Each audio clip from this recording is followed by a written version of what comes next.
Les artefacts de la cité de Ratanaba. Au cours des recherches, des objets ancestraux ont été trouvés près de la ville de Ratanaba, ainsi que des parties de squelettes d'ancêtres ayant pu vivre à cet endroit.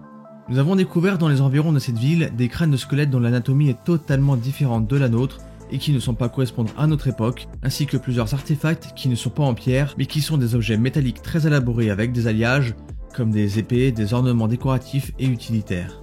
En d'autres termes, cette civilisation savait déjà utiliser le métal des milliers d'années avant ce que l'on dit, déclare Urandir. Il explique par la suite que le nom de la ville Ratanaba a été gravé sur plusieurs artefacts trouvés lors des études. Nous avons trouvé ce nom sur des pierres et des gravures, des inscriptions en haut et bas-relief dans diverses parties du pays. Nous avons pu décoder environ 90% de leur alphabet en le comparant à d'autres langues et symboles disséminés dans le monde, et aussi en étudiant certaines langues, comme le Tupi-Guarani entre autres. Le président du groupe de recherche d'Aquila a montré ce qui semble être des pièces de métal ou des médailles trouvées en Amazonie. Elles portent des images qui rappellent Méduse, les Amazones et l'œil qui voit tout. Comment une civilisation apparemment primitive pouvait-elle utiliser du métal ?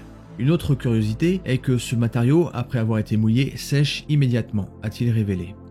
Il a aussi été montré durant le live des photos d'un coffre et d'une épée métallique à la finition raffinée, diverses inscriptions sur des pierres qu'ils ont photographiées au cours de leurs expéditions, une pierre qui émet constamment de la lumière depuis plus de 20 ans sans jamais avoir perdu de son éclat, et plusieurs crânes allongés d'environ 80 cm dont le corps mesurait environ 4 à 5 mètres.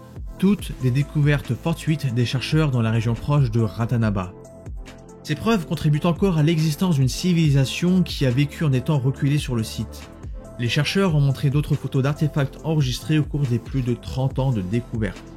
En plus des motifs liés aux Amazones, à l'œil qui voit tout, ainsi qu'à d'autres symboles, les pièces ont attiré l'attention des internautes.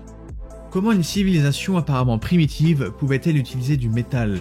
Pourquoi faisait-il tous ces dessins ? Quels messages ont-ils voulu laisser derrière eux ?